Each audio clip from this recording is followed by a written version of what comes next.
Hello and welcome to Threat Hunting using Microsoft Sentinel and Defender Unified Environment. My name is Grant Knutzer and welcome to this course. So in this course, what we're going to do is we're going to teach you about threat hunting using Microsoft Sentinel. Actually, it's Microsoft Azure Sentinel and Microsoft Defender. It's a unified environment. So the unified environment is Microsoft Azure Sentinel for SIEM and SOAR, and then Microsoft Defender for XDR, and we can also perform advanced hunting in Microsoft Defender. So let's get stuck right in. So what is Microsoft Sentinel? Microsoft Sentinel is a security, incident, and event management tool. It allows organizations to collect data or logs, analyze, and perform security operations on its computer systems that can be hardware applications, or both. Outcomes of this course. What we'd like to understand is APT, or Advanced Persistent Threat Group attacks and targeted ransomware attacks, tactics and techniques, and learn how to respond to them. We want to learn how to perform in-depth investigation if we need to. And we want to learn how to perform threat hunting to detect attacks in early stages and create new alerts for actively used techniques. All this within the Microsoft Unified environment. So there's an agenda for the training, and this agenda is to understand the threat hunting process, including developing of a hypothesis. We want to understand the utilization or how to utilize cyber threat intelligence for threat hunting operations in Microsoft Unified SIEM or an XDR environment. And we're also going to delve into Custo query language, which is the query language that we use within the Microsoft environment. We'll do this at a later stage, and we'll practice performing hunts using it. Before we get into the threat hunting component, let's first understand what APT groups are, how they attack, and we have to understand MITRE ATT&CK. MITRE ATT&CK is very important. The MITRE Corporation is a US Department of defense contractor.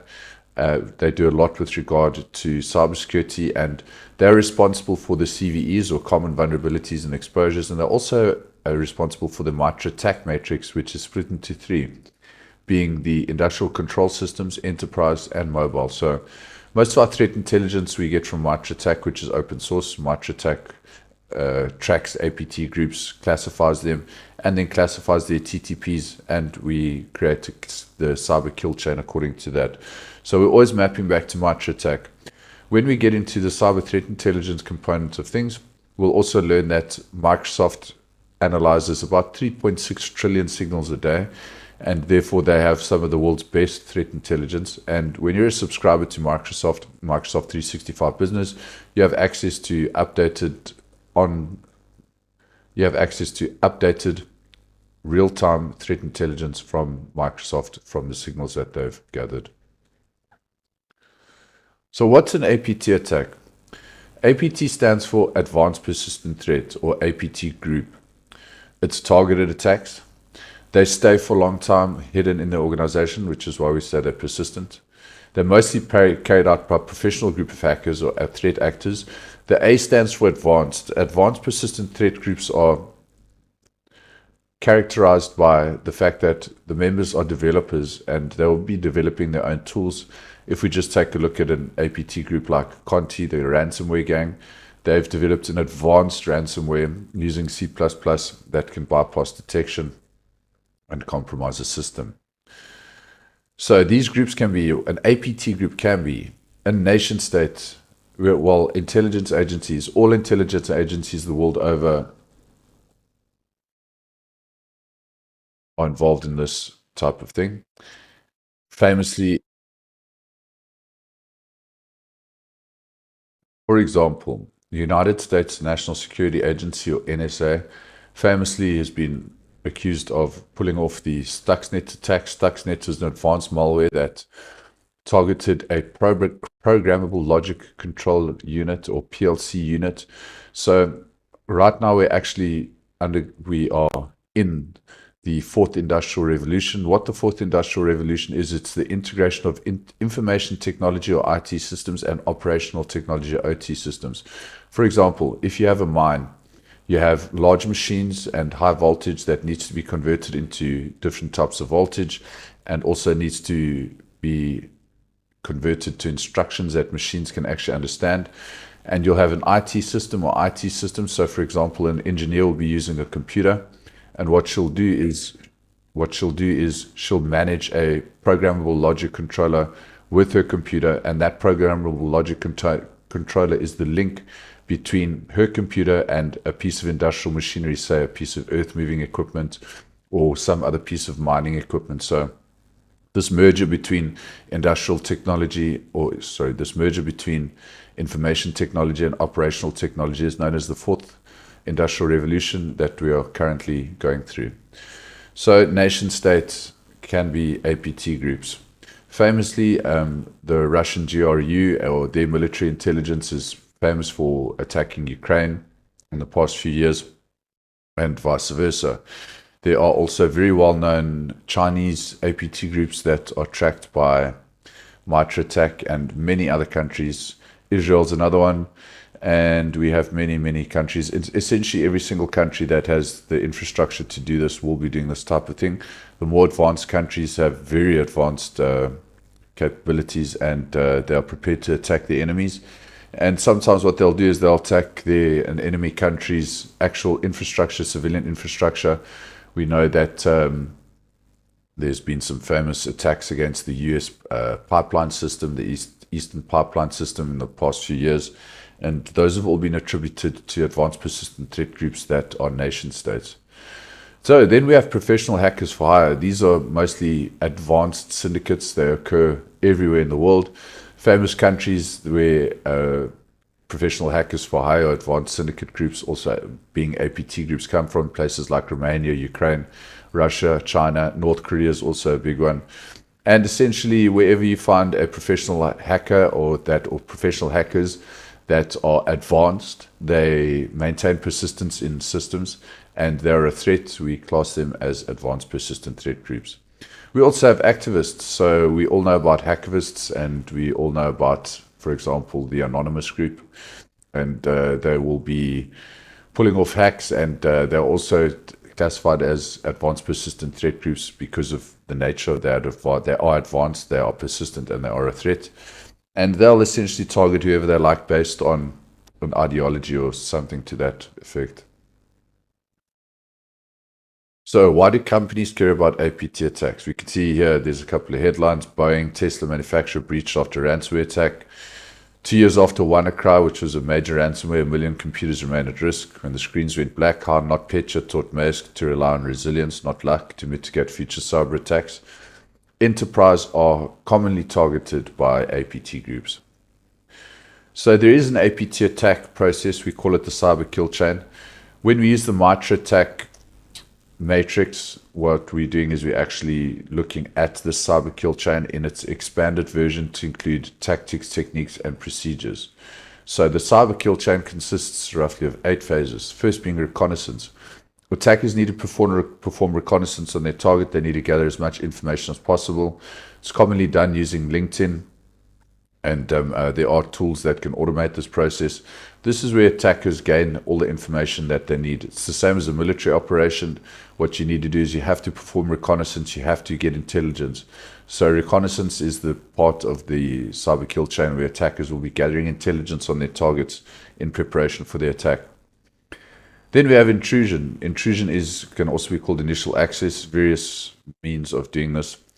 Most commonly what we see these days is spear phishing or phishing. Also, you can have misconfigured systems. Famously, recently, an Israeli company that manufactured programmable logic controllers and sent them all over the world, including South Africa. And a lot of these countries kept the original or default admin password and username for these programmable logic controllers, and the Iranian Revolutionary Guard Corps or their cyber division famously attacked these programmable logic controllers everywhere in the world. And what they did is they basically just exploited the fact that these were not configured, or administrators had not changed the default credentials. So they just used the default credentials. They found out what default credentials were for those PLC units, and they just logged into them directly. We have exploitation. Commonly, exploitation then occurs. There can be a vulnerability, and this is now the exploitation of the target. Once the target has been exploited, or a vulnerability has been exploited and initial access has been gained, commonly what happens is a standard user is targeted. That's why anyone in an organization can be a target. And this is why organizations are continuously performing phishing simulations against all the users, because even if a standard user is compromised, what advanced persistent threat groups can do, they're advanced, is they can perform privilege escalation using one of various means, and they can actually escalate their privileges, or they can increase their privileges in order to perform tasks that require administrator access. Then we have lateral movement. Lateral movement, when we're speaking about essentially the most common environment worldwide is the Windows environment. We know that we have Apple Open Directory. We also know that we have Open LDAP that is in use in Linux systems. But essentially, what this goes about is lateral movement, is moving laterally or moving sideways to find the best target. So the best target in a Windows system or Microsoft infrastructure is the domain controller. Once you get into the domain controller, you can access the ntds.dit file, which contains the passwords and the password hashes actually for every user in the domain. So once you have domain control, or once you have lateral movement, once you have control over a domain, you have domain dominance, and you can essentially own the network. Then we have obfuscation or anti-forensics. So what attackers will try to do is they'll try delete logs, they'll try obfuscate themselves, and they'll try perform anti-forensics. They don't want to be caught, and they also don't want their TTPs to become part of known indicators of compromise that that can then be shared with the rest of the world and can be protected against. So attackers go out of their way to obfuscate themselves and perform anti-forensic operations. Denial of service.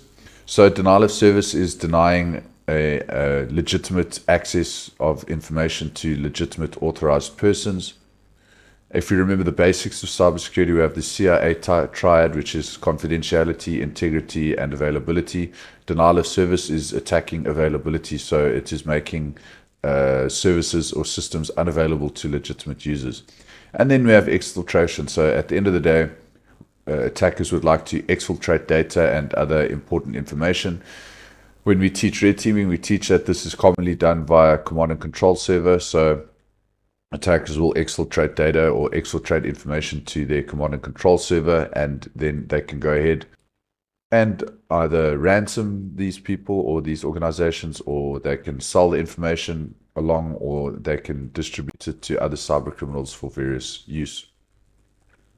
And that's in essence the cyber kill chain. So let's just recap what the cyber kill chain is. The cyber kill chain is a series of steps that trace the stages of a cyber attack from the early reconnaissance stages to the exfiltration of data. The kill chain helps us understand and combat ransomware, security breaches, and advanced persistent attacks. Here we can see the MITRE ATT&CK matrix. So when we're looking at MITRE ATT&CK, always refer back to MITRE ATT&CK. It's best practice. We use it in the industry. If I take from reconnaissance and I move all the way to the right, from left to right, this is the cyber kill chain. So this is tactics, left to right. Top to bottom is techniques. And then we have sub-techniques or procedures. So we can see that it's reconnaissance, resource development, initial access, execution, persistence, privilege escalation, defense evasion, credential access, discovery, lateral movement, collection, command and control, exfiltration, and then impact. To access MITRE ATT&CK for your threat intelligence, just Google MITRE ATT&CK, and you'll see MITRE ATT&CK comes up here. It's attack.mitre.org. And here we can see the MITRE ATT&CK matrix for enterprise.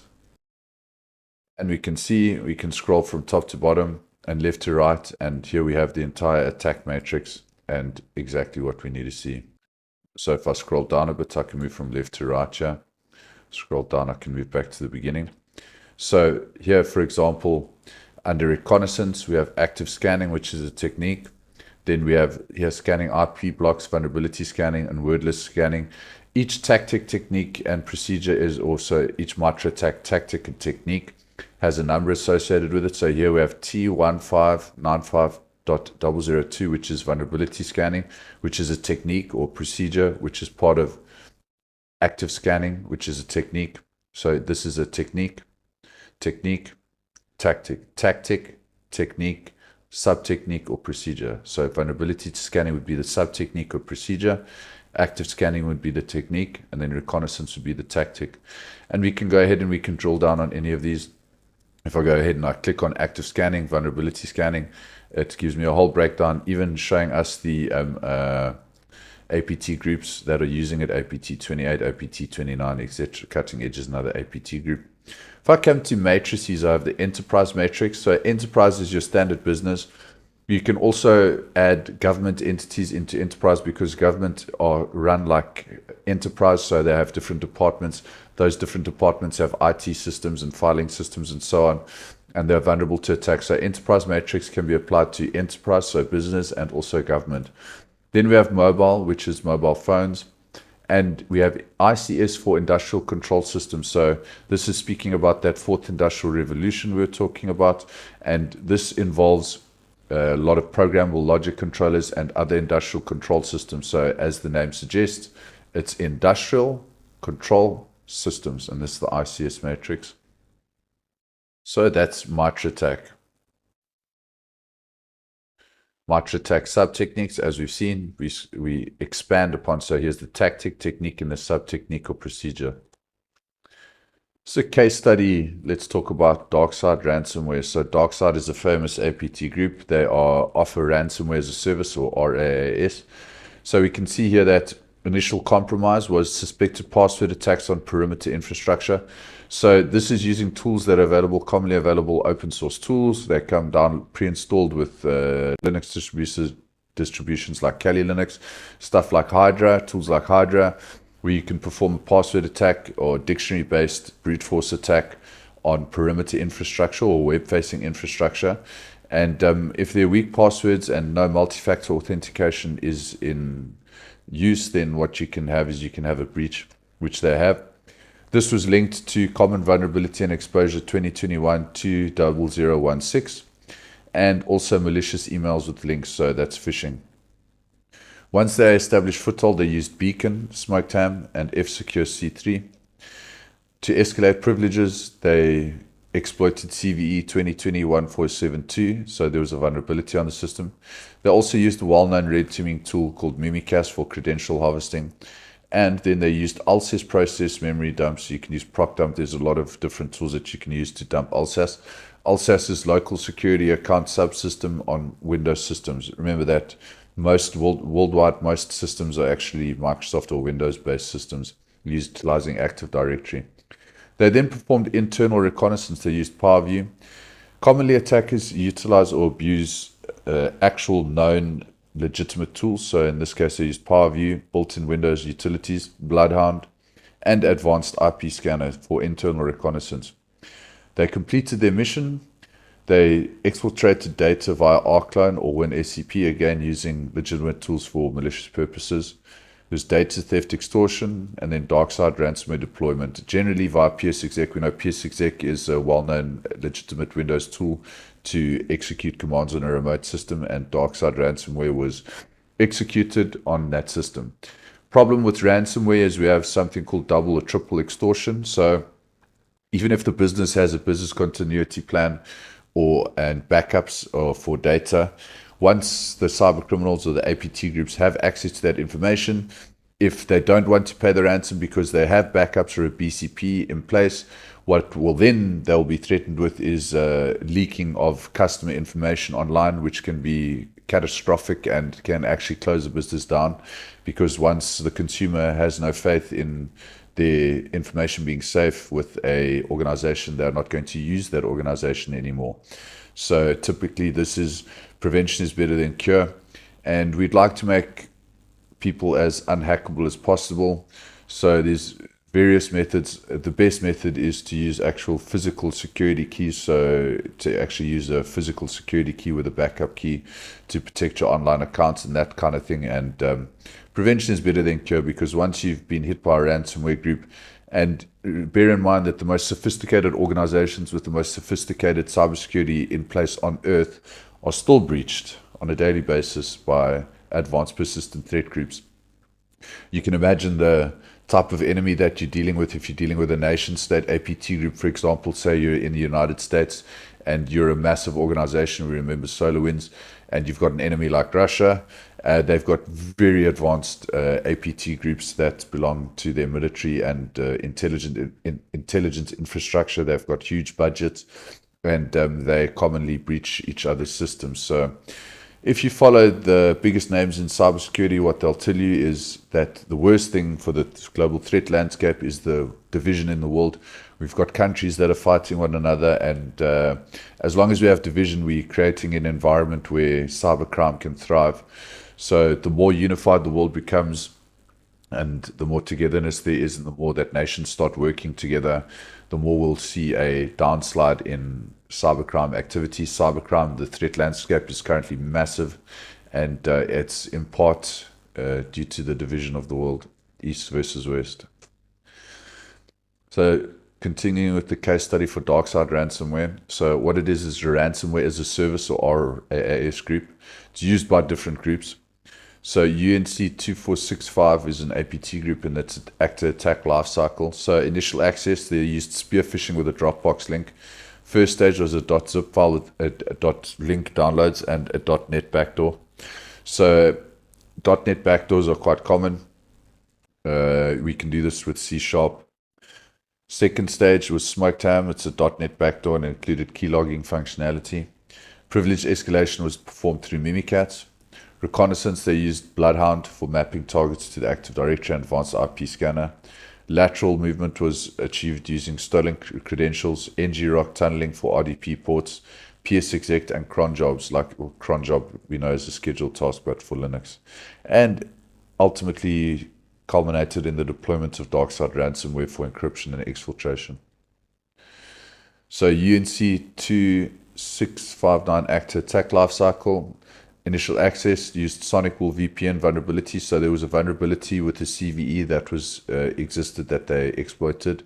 Persistence was maintained using TeamViewer, and exfiltration was done using rclone. So again, a legitimate application which is abused by attackers to exfiltrate data to the cloud. Okay, dark-side ransomware was also used by UNC 2628. Let's talk about the attack lifecycle. So initial access, this was a password spraying attack on the corporate VPN. Persistence was maintained using Cobalt Strike beacon. So Cobalt Strike is a legitimate red teaming tool. Unfortunately, it has been cracked and leaked, and cybercriminals are now in possession of it worldwide. So in a malicious domain account, SP service was created and used. Privilege escalation was performed through Mimikatz, as we often see. Reconnaissance was performed using beacon and basic operating system commands. Lateral movement was achieved using stolen credentials, RDP, and used beacon communications to interact with infected machines. And then exfiltration was done via SFTP and rclone. Again, legitimate services being abused by attackers. Let's talk about dark-side functionality. So it encrypts local disks and network shares, deletes volume shadow copies, which is a big problem. Empty recycle bin, perform user access control or UAC bypass, terminate processes and stopping services, and much more.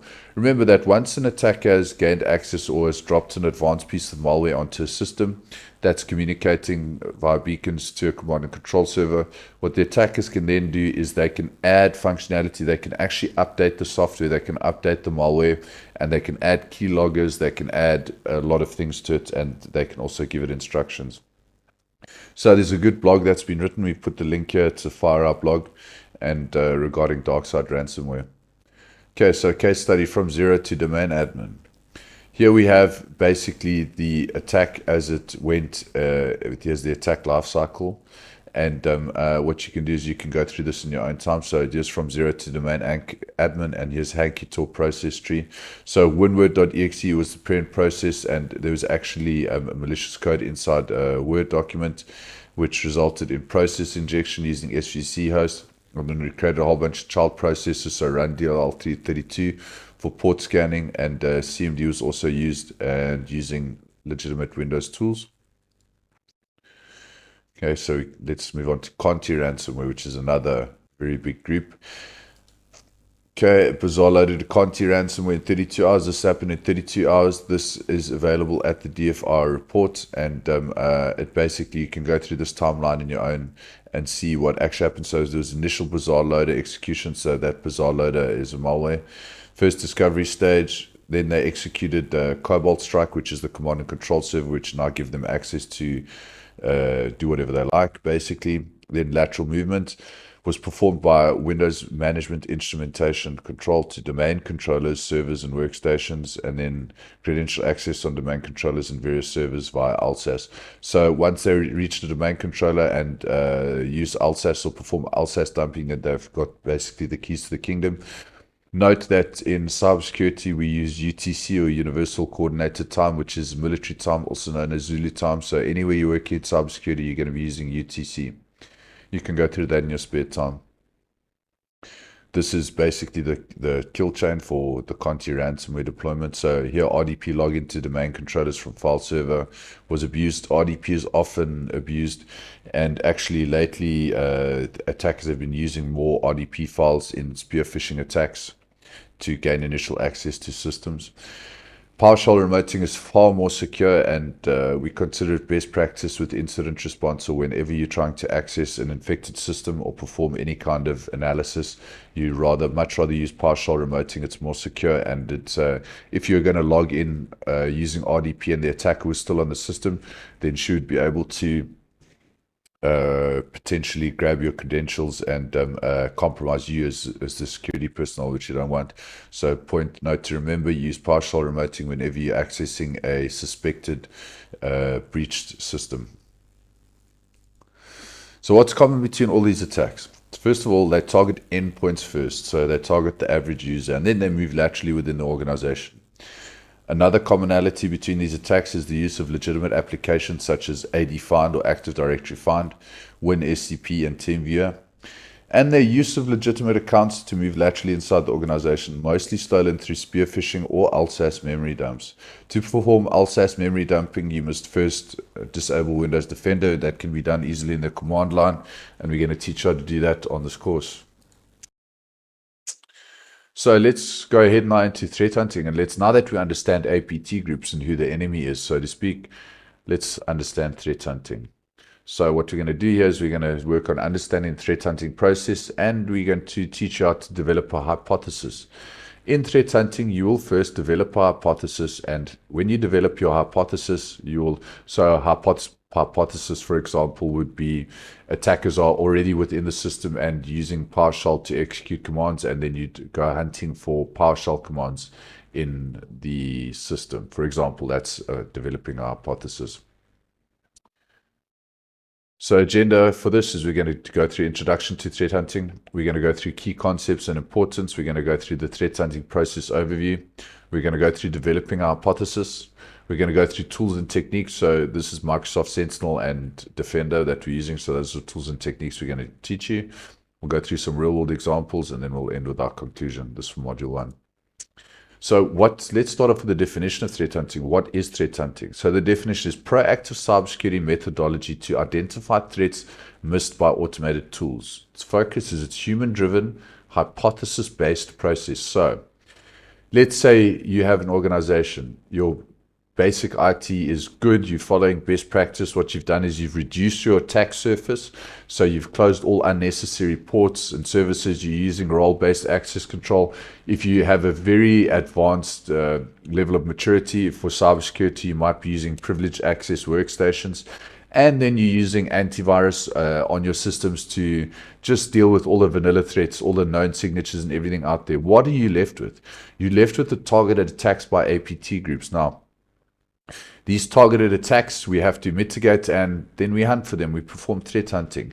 And we perform threat hunting to hunt for APT groups and hunt for those advanced persistent threats or those attacks that may have bypassed our detection. Remember that advanced persistent threat groups are advanced, so they are developers. They do create custom tools that can and do commonly bypass signature-based detection, which is how antivirus detects threats. So why is threat hunting important? We identify unknown or advanced threats. We reduce dwell time of attackers, and you also enhance overall security posture. Key principles of threat hunting. Threat hunting is proactive versus reactive. It's hypothesis driven, and it's an iterative process. Common threats identified during threat hunting. So Insider threats is a big thing. Let's just stop and take a chat about insider threats. So I'm inside my Microsoft Defender portal here. When you have access to Microsoft 365, you've got access to Microsoft Defender. So inside Microsoft Defender, there's something called Purview and or data loss prevention, which we manage as part of our insider threat prevention management. So how do we manage insider threats using Microsoft Defender and Microsoft Unified Environment? So the Microsoft documentation is comprehensive, and here we have a page, learn about data loss prevention. So importantly, organizations have sensitive information under their control, and we have all kinds of proprietary data that needs to be protected. And how we do this is we do it in Microsoft Purview. So we implement data loss prevention by identifying and applying data loss prevention policies. With the data loss prevention policy, you can identify, monitor, and automatically protect sensitive systems across Microsoft 365 services, so everything Teams, Exchange, SharePoint, etc. Office applications such as Word, Excel, and PowerPoint, Windows 10, Windows 11, and macOS endpoints, non-Microsoft cloud apps, on-premise file shares, Fabric and Power, BI workspaces, and Microsoft 365 Copilot, which is in preview. So what data loss prevention detects sensitive items by using deep content analysis, not just a simple text scan. Content is analyzed. So for primary data matches to keywords, by the evaluation of regular expressions, by internal function validation, by secondary data matches. DLP also uses machine learning algorithms and other methods to detect content that matches your DLP policy. So a common thing is mass dump. So if you have a user that downloads a lot of information that is abnormal, it could be a sign that you're about to lose data, and that employee might be an insider threat, and they may be wanting to take your data and move it on to another company. So we can set up alerts for that kind of thing in data loss prevention inside Microsoft Purview. So DLP is part of the larger Microsoft Purview offering. So it's just one of the Purview tools that you'll use to help protect your sensitive items wherever. And you should understand the other tools in the Microsoft Purview tool set, how they interrelate and work better together. What we can do is we can just open this up in its own browser. And Microsoft gives us detailed instructions on how to protect your sensitive data with Microsoft Purview. So they go into how you actually have to know your data, protect your data, and prevent data loss. And you'll be doing that by actually implementing policies. And you can do this all inside Microsoft Defender. So you first have to prepare for DLP, then you have to deploy your policies. So you have to design your policies. You have to implement your policy in simulation mode. And then you have to monitor outcomes and fine-tune the policy. So DLP policy configuration overview, etc., etc. And there's all the locations that you can do it in. And there's instructions on how to create and deploy a data loss prevention policy. This is the Microsoft Purview portal. So it's going to give you, it's a new portal. There is a classic portal, but this is the Microsoft Purview portal. Inside the Microsoft, we can switch to Classic, which I don't want to do. I actually want to carry on with this portal. And we have here, welcome to the Microsoft Purview Compliance Portal. So you have Compliance Manager, Data Classification, Data Connections. We have DSPM for AI, alerts, policies, roles, etc. So here's basically home. We got a lot of tiles, and they're important tiles. And it's got insider risk management, which we can drill down on. We can turn on analytics for this. We've got minimized communication risks. It's giving us a lot of, we've also got adaptive protection, which is basically leveraging AI. Trying to keep up compliance manager, solution catalog. We also have our alerts, so there's 0 active alerts, etc., etc. Here we have data classification, we have overview, classifiers, content explorer, etc., etc. Inside our compliance manager, we have overview, we have improvement actions, solutions, we can perform assessments, there are regulations, and we can also go into reports. Here we have our roles and scopes, we have permissions and adaptive scopes. Under solutions, we have a lot, and here we have specifically data loss prevention, and you can drill down on policies. And here's where you can create your policies for data loss prevention. So Microsoft Purview, part of Microsoft Defender, and you can go ahead and you can create your policies in here. And this is going to go a long way into mitigating insider risk. So you can start with a template, or we can create a custom policy. So there's categories here: financial, medical and health, privacy, and custom. And you can just click through and you can go through the whole process of creating a policy to manage insider risk. And remember, insider risk is part of data loss prevention, and it's all within Microsoft purview, and you can get there via the Defender portal.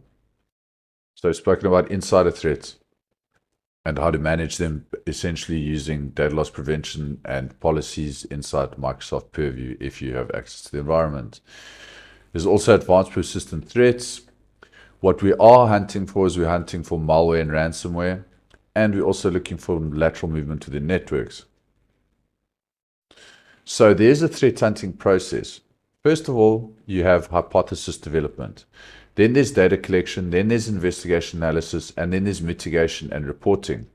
Let's take a look at the Microsoft Sentinel environment.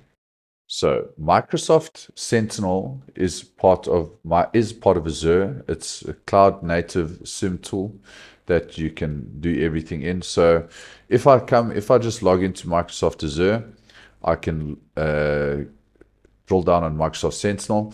So when you're using Microsoft Sentinel, you actually have to add, what you're going to have to do is you're going to have to add or associate a log analytics workspace to Microsoft Sentinel. So you can create it's a log analytics workspace that I have attached to Microsoft Sentinel, and I can go ahead and I can drill down on it.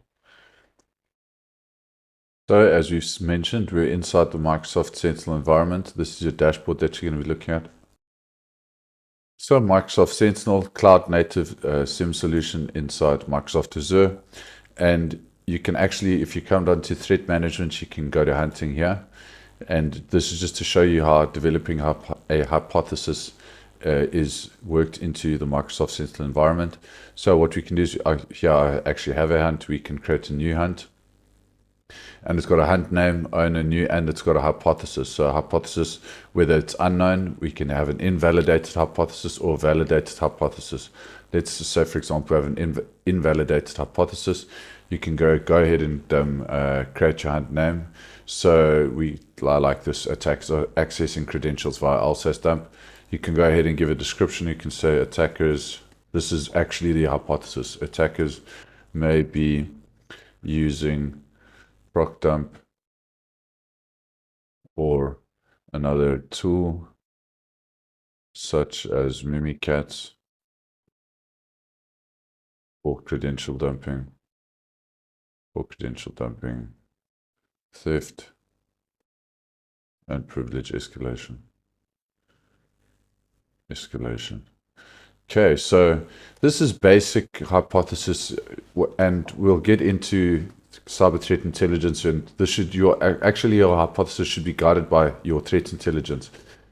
And threat intelligence, as we've seen with Mitra attack, can also be categorized into whether you're dealing with industrial control systems, you have specific hypotheses for those, mobile, or whether you're dealing with the enterprise. Within enterprise, there are different sectors, so you name it, a sector, healthcare, finance, whatever, there's APT groups that are targeting those. So say, for example, you're working with inside a healthcare organization, your hypotheses may involve information regarding APT groups or something that, or common threats leveraged or targeted against healthcare, for instance. You can add an owner inside Microsoft Sentinel hunting, so it's hunting inside Microsoft Sentinel. I'm going to go ahead and add myself. You can put the status, let's call it active, and you can go ahead and create a new hunt. Once you've created your new hunt, so that's hypothesis driven, you can then go ahead inside Microsoft Sentinel, just come back to training instance as you would, go back to hunting, and inside hunting we have our hunts, and we can just drill down on any one of these hunts.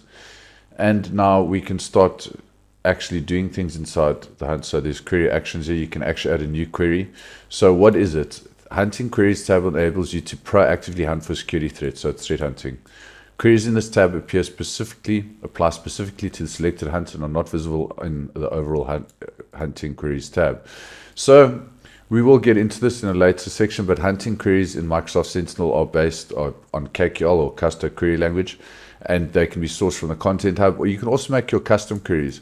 Multrack, we do produce a Microsoft Sentinel cheat sheet for everything. So from Defender all the way to endpoint, or Defender endpoint all the way onto IAM. And we actually have created those queries for you that you can go ahead and look at and you can use in your active hunts. Let's say I'd like to run a new query. Okay, and I can give a name of the query. So we can say this is a query to search for Alsace dumping using procdump or Mimikatz. Okay, that's, well, this is the name. We can add the description as it were. And now we're going to actually look for the query. So where do we have? We actually have the query ready for you. We've switched to my other page here. In my logs, this is previously queries that I've had. This is the query. This is a good query for searching for credential dumping or Alsace dumping. So I copy and paste there. So remember, there's a syntax that's involved with KQL. We're going to get deeper into it. We use the pipe operator to separate specific lines. So there. So here we're querying the security event table, where event ID is 4688, which is process creation, where command line has all. So we're looking for procdump, Alsace, or command line has run DLL32. com svcs, minidump, extended timestamp, etc. And we can also add in Mimikatz. We haven't, but we can add in Mimikatz. And we can go ahead and create the query, and we can run the query. Run selected query. Okay. And the query is going to be run. We can go into our logs. We can run the query. Okay, no results. Let's switch over into Microsoft Defender and let's talk a little bit about advanced hunting.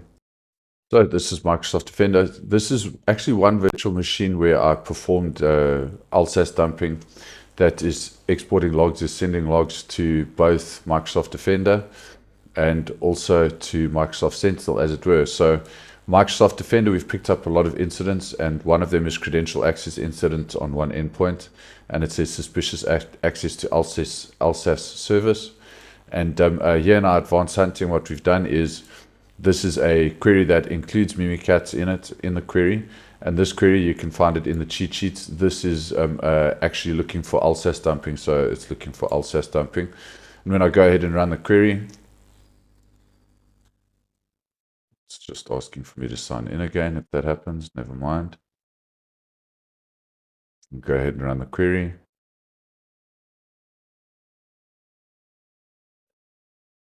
And I can see that it's brought back a whole bunch of results. I'm specifically looking for Alsace. So it's all at the end here. Here we go, Alsace. This is basically, this is the entry for that alert. So it tells you the date and it's the time, and it tells you exactly what happened. It's documents, inside documents. This, we created an alsace.dump file when we used procdump. So alsace.dump, that's the file that was modified. Initiating process file name was procdump. There we used procdump to perform Alsace dumping. And the actual command line was here, was procdump exe, and then with the ME flag, and then alsace.exe. And then initiating process ID gives us the PID. And it also gives us some parent information here. And that's basically how you're going to be looking at this inside advanced hunting inside Microsoft Defender. Let's get back to our slides. So we've just given a quick overview of the Sentinel environment and also the Defender advanced hunting environment. And we've spoken about how hypothesis development is very, very, very important. Phase 2 of the threat hunting procedure would be data collection. And part of data collection would be collecting logs. So if we take a look at the Sentinel environment, we can see that our logs, we actually can configure all our settings with regard to logs, log retention strategy, etc., and what endpoints and so on are using them. Remember that you have to attach a you're going to have to attach a log analytics workspace to Microsoft Sentinel, and that's basically looking at logs. And also inside Microsoft Defender, it's actually a lot easier. Microsoft Defender is very easy for all these things that we need to do, including threat hunting. And you've got a whole bunch of things here on endpoints. And here, if we come under assets and we go to devices, we get our device inventory. And these are basically the devices that are sending us logs. So we can see that we've got a couple of devices that are sending us logs here. That that's a domain controller, and this is a desktop that is sending logs. We can see that it gives us a whole bunch of things like risk level, exposure level, OS platform, OS version, sensor health stat, onboarding status, discovery sources, etc. So we're collecting our data from logs. So you're going to be able to take a look at your logs inside, and you can also go into Microsoft Sentinel here. But basically, it's your logs, and inside logs, inside Microsoft Sentinel, we can also take a look. There's a query history. Let's just run event. So this is just all events off the machine that's sending logs.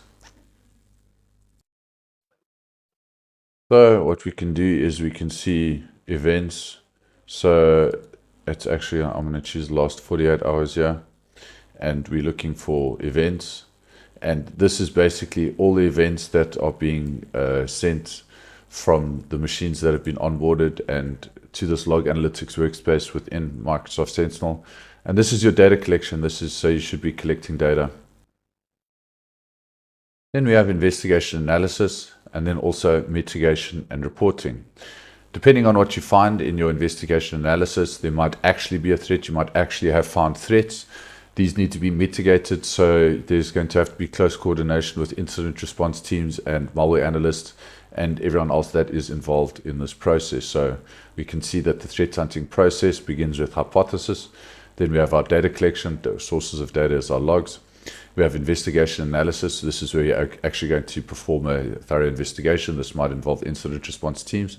And then we have mitigation reporting. Remember, reporting comes in two forms in cybersecurity. We're reporting to technical personnel that understand technical concepts, and we're also reporting to non-technical personnel such as C-suite or management. So let's drill down a bit on developing a hypothesis. So definition of a hypothesis is an educated guess about potential threats in the environment. The purpose is to guide the hunting process and focus efforts. Sources for hypothesis development.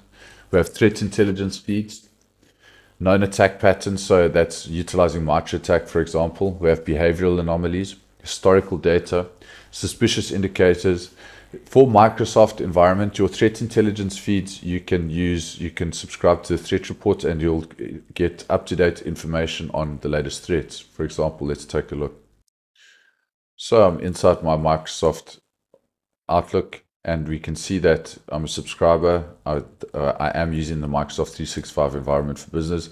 And what Microsoft does is Microsoft is sending us a lot of threat reports. So here's two profile EDR silencing tools. So this is like a latest threat report. This qualifies as really good threat intelligence. And this is the type of intelligence that you should be basing your hypotheses on. If I go ahead and I view report, this is the beauty of Microsoft. That what they've done is they've put together an entire threat report. It will open up inside the Defender portal. And once you're inside your Defender portal, you can go ahead and you can take a thorough look at the threat report. So it gives you an overview. So it also gives you an analyst report. The analyst report includes a whole bunch of things like indicators of compromise, recommendations, and also, where applicable, detections or hunting queries. So KQL queries to actually specifically hunt for these certain threats. Gives you related incidents. It'll show you any impacted assets in your organization. It'll give you an endpoints exposure, and it'll also produce recommended actions for you. So Microsoft Threat Intelligence is very good. Okay, so now sources for hypothesis development we've been through. Examples of an hypothesis. For example, threat actors are using compromised credentials to access sensitive systems. Lateral movement is occurring using partial hash techniques. A phishing campaign is targeting specific employees. So your hypothesis, you can follow easily along in our cheat sheets that we make available to you. If you're on the master's program, you've got access to cheat sheets. If not, there is a cheat sheets course that should be able to assist you in developing your hypotheses. There are key questions to guide your hypothesis. So what assets are attackers likely targeting? As we've seen previously, they're mostly targeting endpoints initially. What TTPs, so tactics, techniques, and procedures might they be using? What gaps exist in current defenses? So there's phase 2, which is data collection. You collect logs, network traffic, endpoint data, etc. And it's focused on data relevant to the hypothesis. So if, for example, your hypothesis included a specific group inside the organization, then you would be focusing on logs coming from those groups' machines. Data sources for threat hunting, so SIEM, so security information and event management tools such as Microsoft Sentinel, EDR, or in fact XDR and RPIP in our case, which is Microsoft Defender, network traffic analysis tools, and also threat intelligence platforms. Microsoft brings us all of this within the Microsoft 365 environment. We have phase 3, which is investigation analysis. So techniques, we're talking about pattern recognition, anomaly detection, and behavioral analysis. AI has got a big part to play these days with this. And then this is where you identify indicators of compromise. Key analysis techniques, something called timeline reconstruction. Timelining is very important. We all know Eric Zimmerman. We all know the Eric Zimmerman timeliner tool. Very important tool that is useful for timelining an incident. Correlation of events is also very important. Correlation of events simply means confirming from more than one source of information an event. And then there is behavioral profiling. So phase 4, which is mitigation reporting. Here's where we document findings and evidence. You collaborate with incident response teams. And this is where you also recommend security improvements. So tools for threat hunting. There are other open source tools and enterprise tools such as Splunk, Elasticsearch, Wireshark, and Sysmon.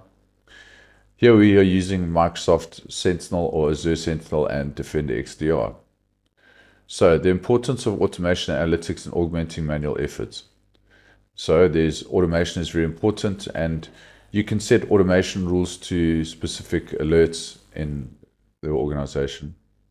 We'll be focusing on using the Microsoft Unified environment, which is Azure Sentinel for SIEM or SOAR and Defender XDR. So what are the challenges faced in threat hunting? One challenge is data overload. The bigger the organization, the more scale there is, then the more data there's going to be to sift through. The sophistication of attackers. So attackers are continuously finding novel ways of exploiting systems. And then there's also skill and resource gaps within the organization. The benefits of threat hunting include improved detection capabilities, reduced risk of breaches, enhanced understanding of adversaries. And your metrics for success is actual threats that have been identified, mean time to detection, and false positive rate. So how do you develop a threat hunting program? First of all, you need training for analysts. Then, of course, you need to invest in the appropriate tools, in this case, the Microsoft environment. And then there's continuous process improvement. So the role of hypothesis on threat hunting. Let's talk again about hypothesis, showing you how important it is. It's central to focusing effort, and it links strategic goals to actionable steps. Recap of the threat hunting process. Hypothesis, data collection, investigation, and mitigation. All can be done within the Microsoft environment. So final thoughts, continuous improvement is key, and collaboration with other security teams is essential. I'm looking forward to seeing you in Module 2. Bye for now.